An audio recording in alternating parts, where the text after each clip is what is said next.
Et salut à toi, j'espère que tu pètes la forme. Alors aujourd'hui, tout d'abord, deux choses à dire. La première, comme tu le sais, les dernières fois, j'ai eu pas mal de soucis avec mon micro, donc je pense surtout dans les deux dernières vidéos. Donc le micro était vraiment foireux parce que j'ai changé de téléphone et le micro n'est vraiment pas fou, on va dire. Donc soit ça, ou alors la coque doit peut-être appuyer un peu sur le micro, ce qui fait que le son était vraiment pourri. Donc j'ai investi dans des petits micros lavaliers, pour ceux qui connaissent, donc les petits micros portables, donc qui sont très pratiques. Donc voilà, j'espère que la qualité de son sera bien mieux. J'ai testé, personnellement, je vois une très grosse différence, donc je pense que ça devrait être pas mal. Alors la deuxième chose maintenant, on est chez une espèce que tu n'as pas vue sur ma chaîne depuis maintenant pas mal de semaines. Ce sont d'autres que les Odontomachus haematodus. Cette fourmi incroyable, hein, donc du genre Odontomachus, pardon. Donc les trapjaw ants, hein, les fourmis à mâchoire piège. Alors comme tu peux le voir, elles sont un petit peu excitées. Je leur ai mis des petits grillons. Donc moi je nourris avec des petits grillons taille 2. Donc on peut en voir une d'ailleurs qui en a attrapé un qui vient de le piquer. Donc voilà, ici on en voit d'autres d'ailleurs hein, qui courent dans l'air de chasse, donc je les mets vivants comme ça, elles les attrapent en 10 minutes max, j'en mets 20 et il n'y en a plus un seul de vivant en 10 minutes. Donc voilà, c'est des très bonnes chasseuses. Hein. Donc j'ai ma reine qui va toujours bien, j'ai un joli couvain, je les ai déménagés il y a maintenant une semaine et demie dans ce petit nid, donc avant c'était dans un setup avec des tubes. Je me suis dit que c'était mieux pour l'observation ici parce qu'elle me mettait de la terre partout dans les tubes et ça devenait un gros bordel. Sur ce, je pense que je vais essayer de passer en macro pour te montrer un petit peu les chasses, etc. Et surtout le couvain là-bas. Alors voilà, on peut en voir une qui vient d'attraper un petit grillon, hein, donc juste ici. Donc là, très rapidement lâché, hein, les autres sont déjà ramenés dans le nid là-bas, hein, donc on peut voir. Hop, ici j'en ai déjà plusieurs de morts. Je viens de les mettre à l'instant, juste avant de démarrer la vidéo. Hein. Donc ça fait vraiment à peine 2-3 minutes. Alors comme on peut le voir maintenant, comparé à avant, ça grouille un petit peu pas mal de monde hein, quand même. Hop, je vais déplacer ça. Donc voilà, comparé à avant, j'ai vraiment bien plus de monde. Là, je suis à une grosse trentaine, voire quarantaine d'ouvrières. Je dirais plutôt sur les 40. Donc sans compter, hop, comme on voit tous les cocons, toutes les larves, la tonne d'œufs que j'ai, etc. C'est un truc de fou. Donc Odontomachus haematodus, ça bombarde vraiment. Hop, si j'arrive à trouver la reine pour faire un petit plan sur elle. Donc elle se cache pas mal, hein, la reine là. Je vais regarder si je la vois pas à l'œil nu. Hop. Elle n'a pas... Ok. Si, elle est là, juste là, à gauche. Voilà, donc on voit, elle est juste ici à gauche, la reine, donc... Très dur de différencier des ouvrières quand même, hein. On voit un peu sur l'abdomen et le thorax qui sont bien plus développés quand même, mais niveau taille c'est très semblable. Alors je le disais tantôt, donc si tu ne connais pas du tout, les trapjaw ants, donc les fourmis mâchoire piège, comme tu le vois, allez, une bonne majorité de ces fourmis ont les mâchoires à 180 degrés, et en fait donc elles possèdent des petits poils tout fins, donc j'ai déjà réussi dans d'autres vidéos à faire des plans de ces fameux petits poils. Je vais voir ici si j'y arrive, mais je doute quand même que j'y arrive. Donc voilà, la qualité de mon nouveau téléphone est moins bien, mais c'est beaucoup mieux pour beaucoup d'autres choses. Donc franchement, j'ai préféré changer de téléphone.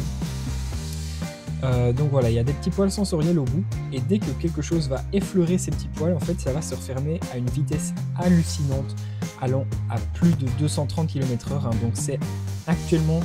Chez certaines de ces espèces, donc du genre Odontomachus, pardon, c'est le mouvement le plus rapide du règne animal. Donc voilà, je sais pas si tu te rends compte, mais c'est un truc de fou furieux. Donc ça peut aller pour les plus rapides à 260 km/h. Donc voilà, faut vous dire, c'est un truc de fou. Alors la tête de ces fourmis a aussi une forme assez atypique, hein, comme on peut le voir, c'est un peu rectangulaire comme ça, avec les yeux qui ressortent fort, il y a chez certaines des petits renfoncements. Alors ça, beaucoup de recherches ont pu déterminer en fait le but donc de la forme de cette tête et ce qui étaient les petites formes qu'on voit qui se font au fur et à mesure du temps. Alors la forme en fait c'est tout simplement pour encaisser le choc quand elle referme les mandibules.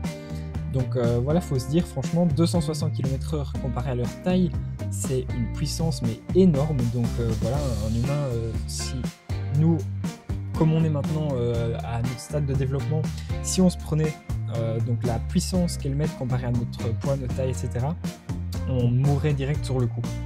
Donc voilà, c'est vraiment un truc qui est incroyable. Donc voilà, première chose, la forme de la tête, une tête très résistante comme ça. Et les petites déformations qui se font au fur et à mesure du temps, c'est tout simplement à force d'encaisser les chocs. Donc à chaque fois qu'elles referment leur mandibule, ça leur fait... sur leur vie, ils le font des centaines de fois. Donc à un moment, ça travaille un peu quand même sur la tête. Donc on voit, elles ont vraiment des pattes orangées, c'est une coloration que j'adore personnellement, donc c'est vraiment sympa. Hop, donc on peut voir, j'ai vraiment pas mal de cocons. Donc cette espèce, pour rappel, me venait de chez la fourmi sauvage, je dis pas de bêtises. Donc encore merci à toi l'ami, franchement, tu m'as régalé avec cette espèce. Donc il a également une belle grosse colonie, je t'invite à aller voir sur sa chaîne d'ailleurs, il l'a mise en terrarium. Donc voilà, c'est franchement très sympa à observer. Donc ici on peut voir, j'ai quand même pas mal de pontes. Donc c'est vraiment très très sympa cette espèce. Maintenant je vais passer un petit peu sur la chasse si j'y arrive.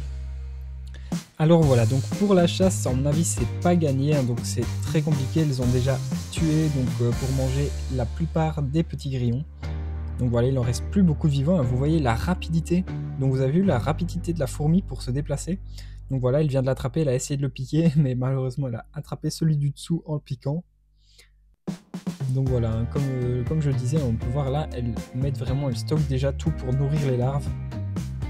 Donc vraiment très gros couvain, il est déjà plus petit qu'avant, donc quand je les ai déménagés, j'ai malheureusement pas réussi à sauver toutes les larves, j'ai perdu plus ou moins la moitié des larves et 2-3 cocons, parce qu'en fait elles ont recouvert le tube de terre à l'intérieur, donc je ne voyais pas tout, mais je voyais qu'il y en avait encore, mais c'était vraiment inaccessible pour moi, donc voilà, j'ai sauvé ce que j'ai pu. Et là on peut voir avec la ponte, donc c'est très bien reparti déjà, j'ai certainement une bonne cinquantaine d'œufs. Donc voilà. Ici on voit hop, une fourmi qui s'apprête à attaquer peut-être, ah ben voilà, finalement non. Là-bas une autre. Donc voilà, c'est vraiment une des fourmis, un des genres de fourmis, le genre Odontomachus, qui est vraiment incroyable, donc vous voyez la forme du corps, déjà c'est vraiment, on voit que cette fourmi, c'est un tank, on le voit comme ça à son allure, c'est pas la fourmi que tu vas chercher, franchement, donc ça c'est vraiment incroyable, et même comme ça on se rend pas compte, donc je vous le dis quand c'est dans les vidéos comme ça, les capacités, les compétences des fourmis que je possède, que j'observe également, et franchement, même quand on le dit comme ça, on se rend vraiment pas compte. Donc faut vraiment avoir l'exemple avec un humain pour se rendre compte. Donc c'est vraiment énorme. Parce que concrètement, quand elles soulèvent, les fourmis, ça varie en général pour soulever leur poids. Elles peuvent soulever en général entre 50 et 200 fois leur poids. Donc c'est vraiment énorme, on se rend pas compte. Parce que déjà rien que 50 fois son poids, prenons un humain qui fait, allez, par exemple, on va dire un humain qui va faire 70 kg. Et ben 70 kg, je vais arrondir, je vais faire 100 fois. Ça veut dire que la personne peut porter 7 tonnes.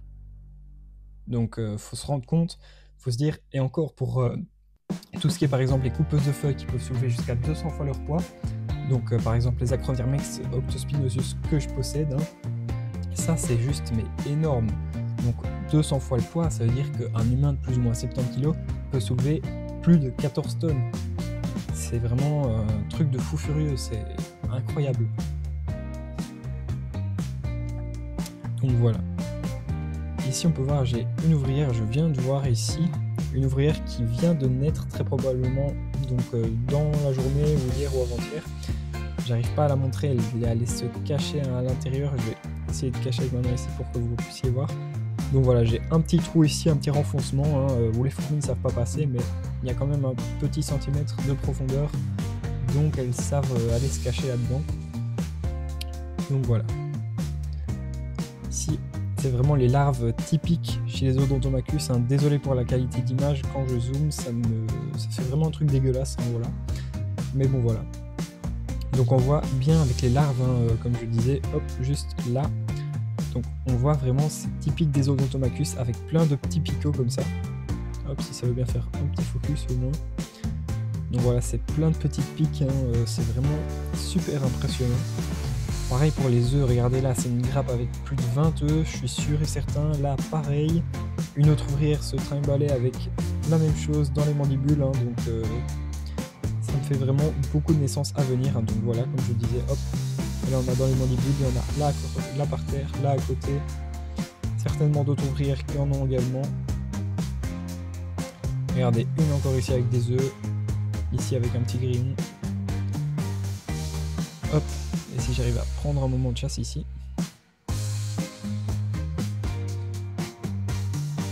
Donc voilà, ici c'est vraiment une fourmi incroyable, la vitesse à laquelle elles attrapent les mini-grillons. Donc comme je l'ai dit, hein, j'en mets 20. Vous voyez là, ça va faire 10 minutes qu'ils y sont. Bah, il en reste plus que... Je regarde dans l'aire de chasse, j'en ai plus un seul de... Ah si, j'en ai un. Il m'en reste un de vivant dans l'aire de chasse. Et c'est tout. Donc voilà. Tout le reste est déjà pris, attrapé, mis un peu partout. Donc voilà. Hop. Ici, si je repasse un petit peu en normal, donc on peut voir hein, ici toute la partie avec donc le couvain ou le stock, hein, donc sur la partie humide. Donc pour rappel, si tu ne connais pas du tout dans les fourmis, etc., que tu débarques comme ça, c'est une espèce qui nous vient de Guyane, donc elle a traversé l'océan Atlantique. Hein. Donc façon de parler, normalement il y a juste la reine, voire les premières ouvrières qui ont traversé l'océan. Donc voilà, elle me vient de Guyane, c'est un truc de fou.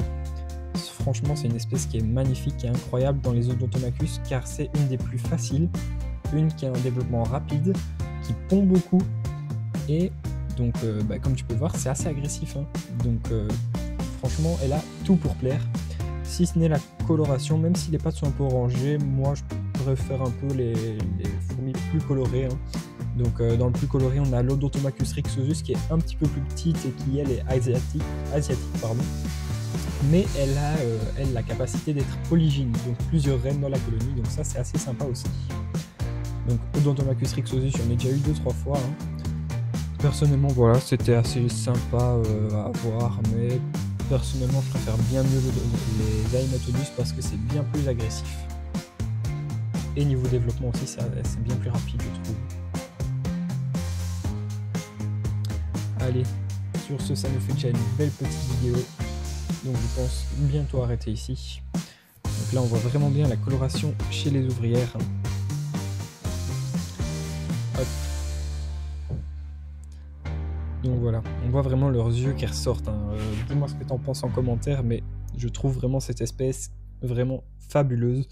C'est un truc de fou de maintenir des espèces comme ça en captivité. Hein. Donc parce que vraiment c'est des comportements qu'on n'observe pas du tout par chez nous. Hein. Vous prenez ça à côté d'une petite Lasius, déjà les ouvrières sont plus grandes que les reines de Lasius, donc les ouvrières Odontomachus sont plus grandes que les reines de Lasius. Ça c'est déjà très très sympa parce que ça fait des grandes fourmis, c'est bien plus coloré, sauf une ou deux espèces assez colorées par chez nous, hein, dans les Formica ou parfois les Lasius flavus ou Bruneus, etc. Et sinon, ouais, voilà, c'est vraiment bien plus coloré, c'est bien plus agressif, bien plus intelligent surtout. Donc ça, voilà, il faut dire ce qu'il y a, hein, ça fait partie des fourmis primitives, hein, donc du genre des ponérines. Et ce sont vraiment des fourmis qui sont bien plus intelligentes que les autres.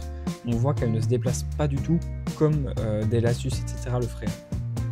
Donc tout ce qui est Lasius, c'est vraiment... je prends le genre Lasius à chaque fois, parce que voilà, c'est en général une des références comme les Messor barbarus. Hein. Mais donc voilà, Messor, Lasius, etc. Tout ce qui va être fourmi, on va dire assez simple, niveau comportement, etc. Eh bien, ça va vraiment être en fait une fourmi qui court dans tous les sens et qui regarde pas où elle va, quoi. Donc elle va faire comme ça, un peu aller partout. Alors que ici, on voit, elle se déplace, elle regarde autour d'elle, elle sent autour d'elle. On voit, elles s'arrêtent, elles font des pauses de temps en temps. Mais tout, on voit vraiment, elles font une pause, quelques pas, une pause, quelques pas, tout le temps, et elles prennent vraiment conscience de leur environnement, pardon. Et ça, c'est vraiment juste incroyable. Sur ce, ça nous fait vraiment une belle petite vidéo. Je te remercie d'avoir regardé jusqu'au bout, hein, donc n'hésite pas à t'abonner si c'est pas déjà fait, si tu débarques sur la chaîne, hein, donc voilà. C'est également des reptiles qu'on voit sur cette chaîne et un petit peu des amphibiens, donc voilà. Tu as de tout en général pour satisfaire tout le monde.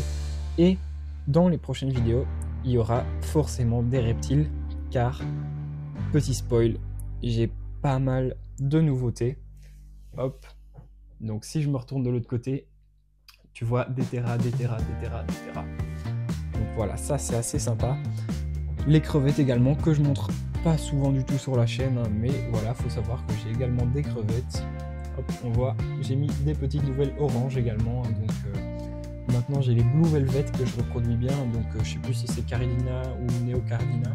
Il me semble que c'est les Neocaridina, les Blue Velvet. Donc elles, je les reproduis dedans. Après j'ai les Red Crystal, hein, donc on voit les rouges et blanches. Donc ça c'est une Caridina par contre, donc voilà, elles ne peuvent pas se croiser ensemble. Et ici j'ai rajouté des Neocaridina orange. Donc voilà, j'ai fait un test, donc j'ai mélangé avec les Blue Velvet. Ça va me faire des crevettes grises, je le sais, hein, donc tous ceux qui sont dans les crevettes, etc., qui vont me le dire, je le sais, il n'y a pas de souci. Alors si je fais ça, en fait c'est de 1 pour un test, et de 2 parce que en fait avec mon nouveau substrat, je ne vois plus les Blue Velvet presque. Et les Red Crystal, je n'arrive pas à les reproduire. Donc les Red Crystal vont très certainement toutes mourir de vieillesse, hein. Donc voilà, les précédentes sont mortes de vieillesse aussi. J'avais des toutes petites, et ben elles ont grandi, elles sont devenues, elles faisaient 2 bons gros centimètres, et puis elles sont mortes. Donc voilà, ça va faire pareil ici normalement. Et donc j'espère réussir à reproduire quand même les oranges également pour mieux les voir. Et si je n'y arrive pas, je vais de toute façon vendre mes Blue Velvet, et donc il ne me restera plus que les oranges dans l'aquarium, je pense. Allez, je tarde, mais cette fois ça y est, la vidéo est finie. Tout grand merci à toi. N'hésite pas à mettre un commentaire et un petit like, et je te dis à la semaine prochaine pour une nouvelle vidéo mercredi à 14 h. Allez, ciao ciao.